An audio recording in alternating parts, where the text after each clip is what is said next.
बेटा उमेश, मुझे लगता है अब तुम तीनों इस उम्र में आ गए हो कि मैं तुम्हारी शादी करवा सकूं। माँ, कह तो आप ठीक रही हैं, लेकिन लेकिन क्या बेटा, बताओ।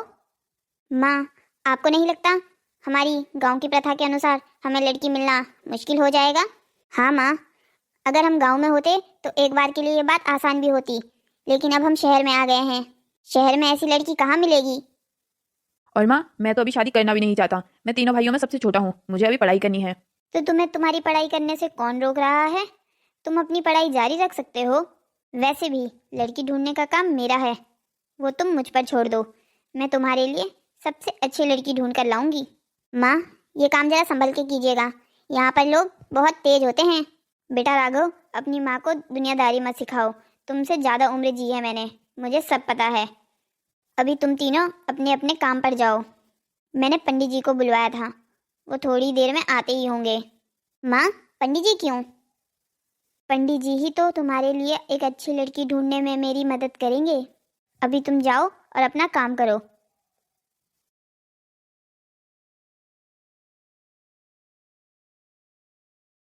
राधे राधे। प्रणाम पंडित जी, मैं आपका ही इंतजार कर रही थी। आइए बैठिए। पंडित जी, जैसा कि मैंने आपको फोन पर बताया था कि मैं अपने बेटों के लिए एक बहू ढूंढ रही हूँ। अच्छा, तो क्या आप अपने बड़े बेटे के लिए एक बहू ढूंढ रही हैं? नहीं पंडित जी, केवल बड़ा बेटा नहीं, मैं अपने तीनों बेटों के लिए बहुएं ढूंढ रही हूँ। क्या आप अपने तीनों बेटों की शादियाँ एक साथ करवाना चाहती हैं? जी पंडित जी, मैं चाहती हूँ आप एक सुंदर सुशील बहू ढूंढे मेरे लिए। जी जजमान, अवश्य, ये तो हमारा काम है। बस आप दक्षिणा तैयार रखिएगा। पंडित जी, आप दक्षिणा की चिंता मत कीजिए, आपको मुंह बोली दक्षिणा दी जाएगी। आप बस वैसी लड़की ढूंढिए जैसी मैं आपको बताती हूँ। हाँ हाँ जजमान, बताइए कैसी लड़की चाहिए आपको? बड़े घराने की, अमीर, पढ़ी लिखी? नहीं नहीं पंडित जी, मुझे एक छोटे परिवार की सीधी सादी लड़की चाहिए। अनपढ़ हो तो और भी अच्छा। अरे जजमान, ये आप क्या कह रही हैं?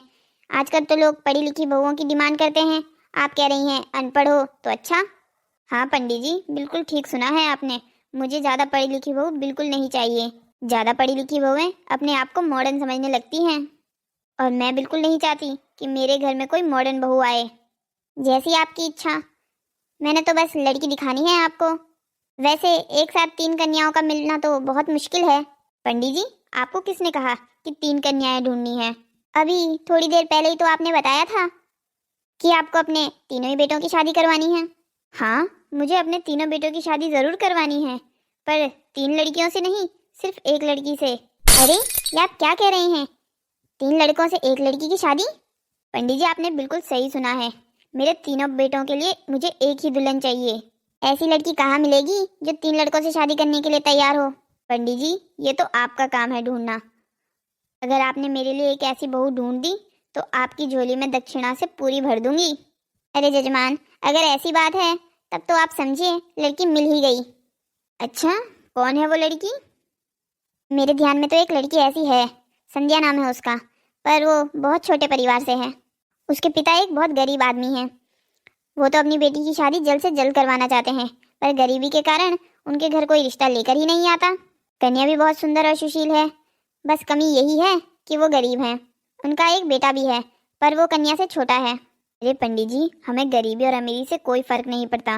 मुझे तो बस एक लड़की चाहिए जो मेरे तीनों बेटों को संभाल सके और इस घर को एकजुट होकर बनाने में मेरी मदद करे। पर क्या संध्या के परिवार वाले मान जाएंगे अपनी एक बेटी की शादी तीन लड़कों से करवाने के लिए? पंडित जी, उसकी चिंता आप मत करिए, उनकी गरीबी ही हमारी इस समस्या का हल निकालेगी। आप कहना क्या चाहती हैं? अभी आपने थोड़ी देर पहले बताया ना, वो बहुत गरीब हैं और उसका एक छोटा भाई भी है। हाँ, बताया तो था। बस तो फिर मुझे लगता है हमारा काम बन ही जाएगा। आप तो बस मुझे अभी के अभी उस लड़की के घर लेके चलिए। जी बिल्कुल, चलिए।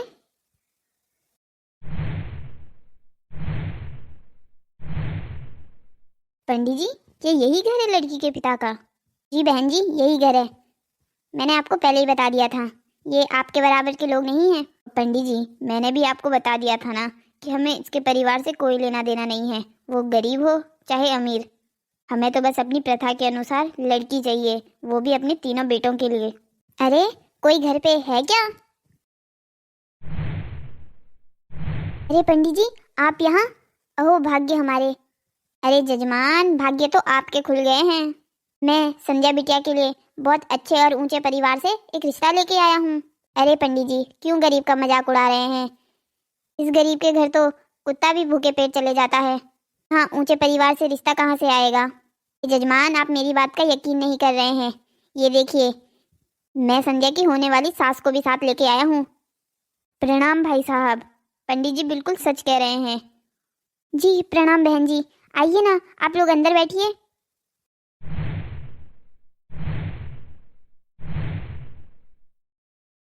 बेटा जरा यहाँ आओ तो। अरे ये पंडित जी के साथ कौन है जी? ये तो कोई बड़े घर की औरत लगती है। देखा नहीं, कानों में और गले में सोने के कितने बड़े बड़े जेवर पहने हैं। अरे सविता, हमारी बेटी संध्या के तो भाग खुल गए हैं। पंडित जी हमारी संध्या के लिए एक रिश्ता लेके आए हैं। ये बहन जी अपने बेटे के लिए हमारी संध्या का हाथ मांगने आई हैं। आप मजाक तो नहीं कर रहे हैं ना? ये भला हमारी संध्या को क्यों अपनी घर की बहू बनाएंगी? उन्हें तो देखकर ही लगता है ये कितने बड़े घर की मालकिन होंगी। ये इस गरीब की बेटी को क्यों अपनी बहू बनाएंगी? अरे मेरी बात पर यकीन नहीं होता तो खुद पंडित जी से पूछ लो। पंडित जी प्रणाम, कैसे हैं आप? मैं बिल्कुल ठीक हूँ, कृष्ण की कृपा है। क्या ये जो कह रहे हैं वो सच है? आप हमारी बेटी संध्या के लिए रिश्ता लेकर आए हैं? जी बिल्कुल। ये देखिए, ये संध्या की होने वाली सास है। नमस्ते बहन जी। पंडित जी बिल्कुल सही कह रहे हैं, मैं आपकी बेटी संध्या को अपनी बहू बनाना चाहती हूँ। अभी तो आपने हमारी बेटी संध्या को देखा भी नहीं है। पंडित जी ने आपकी बेटी की बहुत तारीफ की है, जिसकी वजह से मुझे लगता है आपकी बेटी बहुत ही सुशील और सुंदर होगी। हाँ ये तो बिल्कुल सही है, हमारी बेटी सुंदर और सुशील तो है, पर आप हमारे गरीब परिवार में अपने बेटे की शादी करवाना चाहती हैं।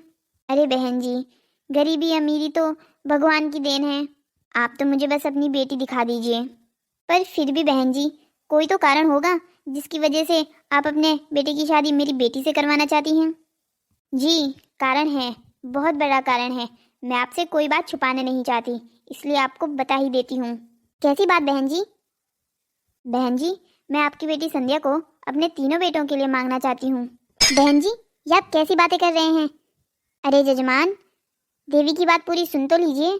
देखिए बहन जी, हमारे यहाँ प्रथा है कि हम अपने सारे बेटों की शादी एक ही लड़की से करवाते हैं, जिसकी वजह से घर में कोई बंटवारा होने की संभावना ही नहीं रहती और भाइयों में भी प्रेम बढ़ता ही है। देखिए बहन जी, आपकी बेटी हमारे घर में राज करेगी, राज। ये आप कैसी बातें कर रही हैं? आप समझ भी रही हैं आप क्या बोल रही हैं? देखिए भाई साहब, मुझे अच्छे से पता है मैं क्या कह रही हूँ। और बहन जी आप भी मेरी बात समझने की कोशिश कीजिए। जहाँ तक मुझे पता है और पंडित जी ने बताया है, आपका एक छोटा बेटा भी है।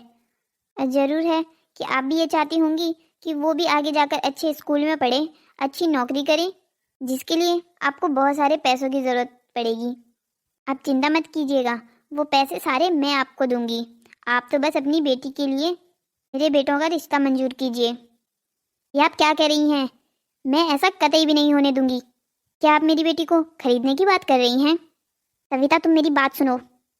सविता तुम मेरी बात सुनो, ये जोश में होश खोने का वक्त नहीं है। तुम देख नहीं रही हो ये औरत कितनी अमीर है? हमारी बेटी वहाँ पर राज करेगी, ऊपर से हमारे बेटे का भविष्य बन जाएगा वो अलग। तुम समझने की कोशिश करो। और ये बात संध्या को मत बताना कि हम उसकी शादी 3 लड़कों से करवाने जा रहे हैं। अरे भाई साहब आप चिंता मत कीजिए, हमारे यहाँ शादी सिर्फ बड़े बेटे से होती है।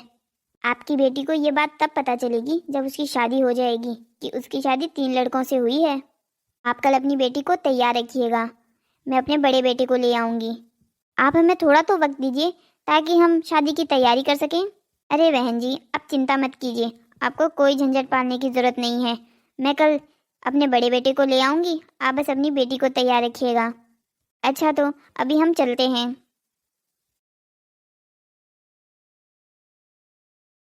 जी आपको ये रिश्ता ठीक लग रहा है क्या? अरे सविता तू समझ नहीं रही है, हमारी बेटी उस घर में राज करेगी, राज। अरे देखिए ना, इनको शादी की भी कितनी जल्दी है, मुझे तो कुछ गड़बड़ लग रही है। अरे तुम ज़्यादा सोच रही हो। वैसे भी मैंने इन प्रथाओं के बारे में पहले बहुत सुना था, पर मुझे ये नहीं पता था कि इसको मानने वाले लोग अभी तक हैं। तुम तो बस एक बात का ध्यान रखना कि शादी से पहले संध्या को ये बात पता न चल जाए कि हम उसकी शादी एक ऐसे परिवार में करवा रहे हैं जिस परिवार में उसे तीनों भाइयों को अपना पति मानना होगा। अच्छा बाबूजी, चलती हूँ। भाई साहब, बहन जी, आप बिल्कुल चिंता मत कीजिए, हम आपकी बेटी का बहुत अच्छे से ध्यान रखेंगे। अच्छा माँ, गोलू का ध्यान रखना और उसको पढ़ाई करने के लिए बिठाते रहना। अच्छा बेटी, अपना ध्यान रखना। चलो बहू। चलो संध्या, गृह प्रवेश का अभी टाइम हो रहा है। चलो सविता, अंदर चलो। मन बहुत भारी हो रहा है।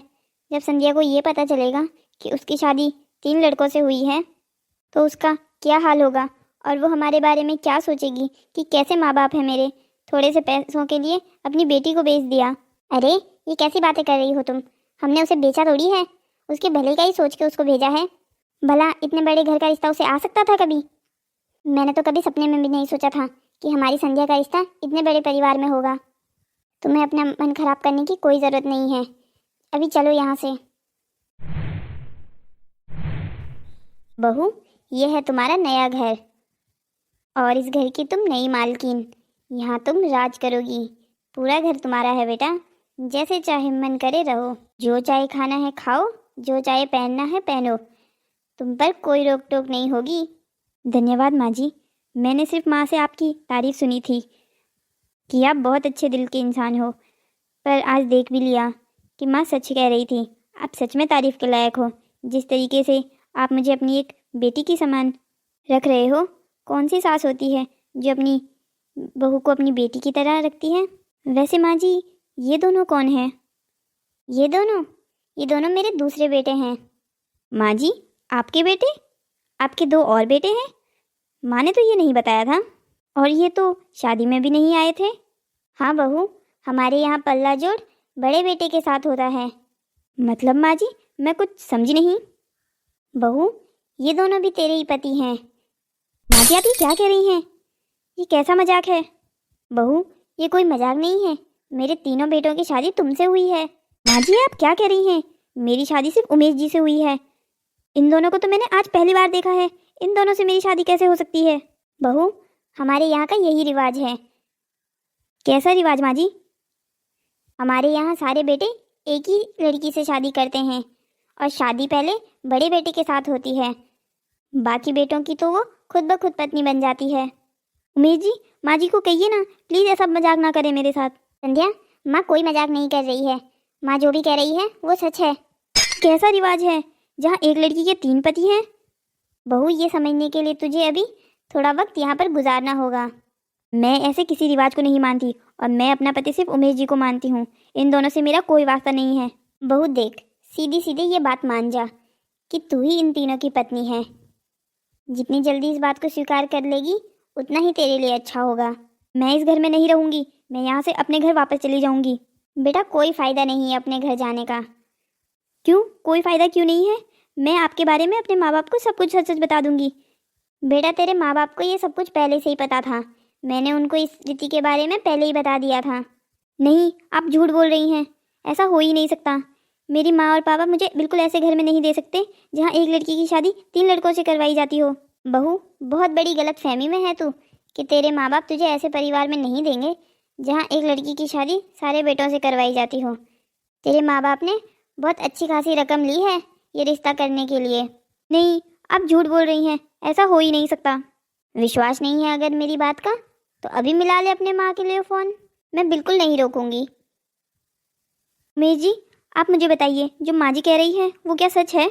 हाँ संध्या, माँ जो कह रही है वो बिल्कुल सच है। तुम्हारे बाबा ने बहुत सारे पैसे लिए हैं तुम्हारी शादी हम तीनों भाइयों से करवाने के लिए। उमेश जी, क्या आप मुझे अपने भाइयों के साथ बांटने के लिए तैयार हो?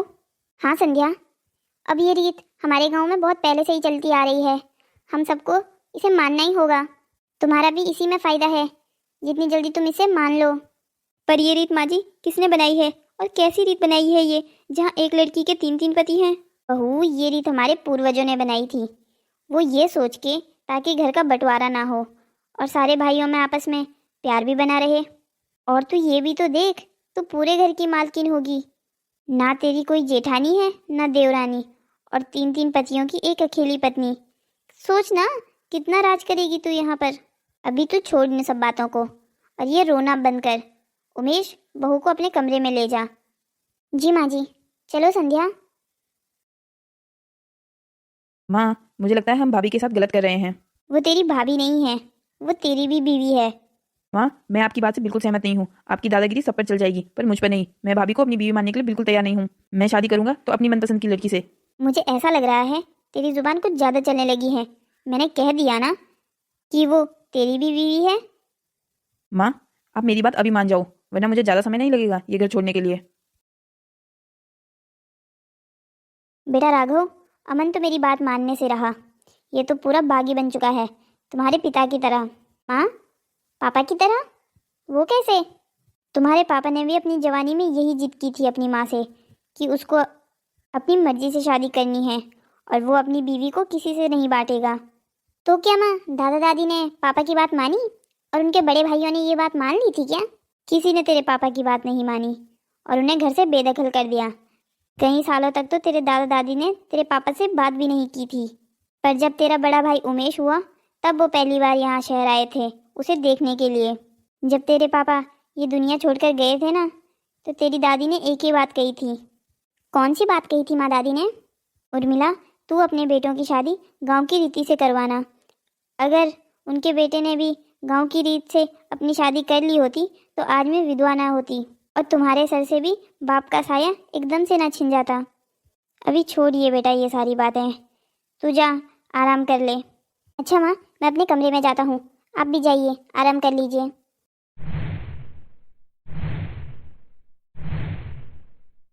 हे ईश्वर, संध्या को जल्दी अकल दे दीजिएगा, वो अच्छे से मेरे सारे बेटों को संभाल ले। अब तुम कब तक ऐसी रोती रहोगी? तुम्हें अब अपने भाग्य पर विश्वास कर लेना चाहिए कि यही तुम्हारी असली जिंदगी है।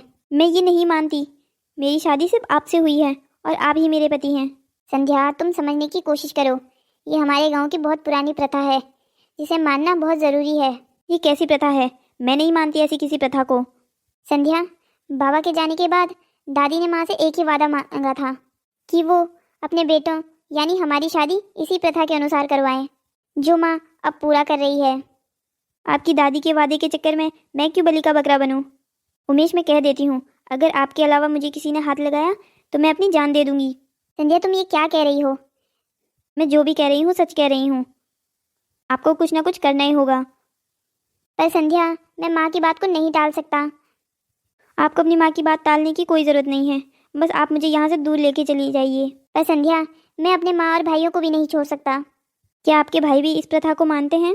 नहीं संध्या, मानना तो वो भी नहीं चाहते, पर अब माँ के किए हुए वादे के चक्कर में हम सबको इस प्रथा को मानना पड़ रहा है। तो आप एक काम क्यों नहीं करते, अपने भाइयों से बात करके देखिए, क्या पता आप तीनों के एक साथ जोर देने पर माँ जी मान जाए। ठीक है संध्या, मैं बात करके देखता हूँ। तो चलिए अभी के अभी बात करने चलते हैं। संध्या, कल बात कर लेंगे, अभी तुम थक गई होगी, देखो ना कब से रो रही हो। नहीं, हम अभी के अभी बात करेंगे, मुझे तो तब तक अच्छे से सांस भी नहीं आ रही है। अच्छा बाबा, ठीक है, चलो मेरे साथ। अभी आप यहाँ, वो भी इतनी रात को? राघव, अमन, संध्या तुमसे कुछ बात करना चाहती है। हाँ भाभी, कहिए ना, क्या बात करनी है आपको? राघव, अमन, मैं तुम्हें ये बताना चाहती हूँ कि मैं तुम्हें अपने पति के रूप में बिल्कुल स्वीकार नहीं कर सकती। मेरी शादी सिर्फ उमेश जी से हुई है और मैं उन्हें ही अपना पति मानती हूँ। भाभी, आप बिल्कुल चिंता मत कीजिए, आप जो सोचती हैं वो बिल्कुल सही है। माँ की ये प्रथा के प्रति सोच और उसको सही मानने की भूल बिल्कुल गलत है। भैया, मैं भी इस प्रथा को नहीं मानना चाहता। तो तुमने कभी माँ से बात क्यों नहीं की? भैया, आपको तो पता है ना, माँ के सामने हमारी जुबान बंद हो जाती है।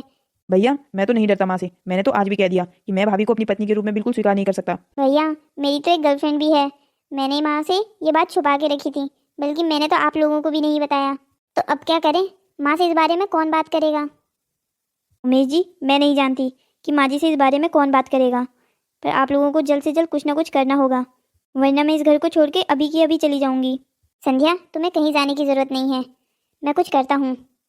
अरे, इतनी रात को क्या खिचड़ी पक रही है यहाँ पर? उमेश, तुम अभी तक सोए नहीं और नई बहू को भी जगा के रखा है। माँ, भैया को आपसे कुछ कहना था। क्या बात है बेटा उमेश, बोलो, क्या कहना था तुम्हें? माँ, मैं ये कहना चाहता हूँ कि हम आपकी प्रथा को नहीं मान सकते। ये क्या बात कर रहे हो तुम? कल तक तो तुम्हें इस बात से कोई परेशानी नहीं थी। माँ, परेशानी तो हमेशा से थी, पर आपके सामने आवाज़ खोलने की हिम्मत नहीं थी।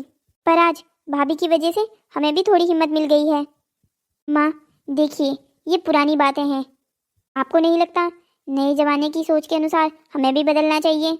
और माँ, मैंने तो पहले ही कह दिया था आपको, मैं भाभी को अपनी पत्नी के रूप में बिल्कुल स्वीकार नहीं करूंगा। और माँ, आपको पता है राघव भैया की तो गर्लफ्रेंड भी है। क्या राघव, तुमने अपने लिए लड़की पहले से ही ढूंढ रखी है? तुझे ये बताने को किसने कहा था? अरे भैया, माँ को मनाने में थोड़ी मदद मिल जाएगी। राघव, तो उसको डांटना बंद कर। तो पहले मेरी बात का जवाब दे, क्या तूने पहले से ही अपने लिए लड़की ढूंढ के रखी है? हाँ माँ, मैंने अपने लिए लड़की ढूंढ रखी है। अब मैं क्या कहूँ, जब तुम लोगों ने अपनी ज़िंदगी के फैसले ले ही लिए हैं तो अब मुझसे क्या पूछ रहे हो? जैसी तुम्हारी मर्जी वैसा करो। वैसे मैं तुम सबको एक बात बताऊं, मानना तो मैं भी नहीं चाहती थी कभी इस प्रथा को, पर मैं क्या करूं, तुम्हारी दादी ने तुम्हारे पिता की मौत के समय मुझसे यही वादा लिया था कि मैं तुम तीनों की शादी इसी प्रथा के अनुसार करवाऊं। और जब तुम्हारी दादी का आखिरी समय था तब भी उन्होंने मुझसे सिर्फ यही बात कही थी। वो मुझसे भी हमेशा यही कहती थी तुम्हारे बाबूजी के जाने के बाद कि अगर तुम्हारे बाबूजी और मेरी शादी भी इसी प्रथा के अनुसार हुई होती तो तुम्हारे बाबूजी की मौत के बाद भी मैं यूँ विधवा ना रहती। उनके बड़े भाई तुम्हारे पिता के रूप में होते। पर बच्चों, अब मुझे समझ आ गया है, आज की पीढ़ी ऐसी प्रथाओं को बिल्कुल नहीं मानती है। और मैं भी नहीं चाहती कि तुम मेरे वादे के चक्कर में अपनी जिंदगियां खराब करो। बेटा संध्या, मुझे माफ़ कर दे। नहीं माँ जी, आप मुझसे माफ़ी मत मांगिए, आप बस मेरी बात समझ गई, मुझे इसी बात में बहुत खुशी है। हेलो दोस्तों, तो कैसी लगी आपको हमारी कहानी? ऐसी ही मज़ेदार कहानियों को देखने के लिए हमारे चैनल को सब्सक्राइब करें, शेयर करें और हाँ, कमेंट करना मत भूलिएगा।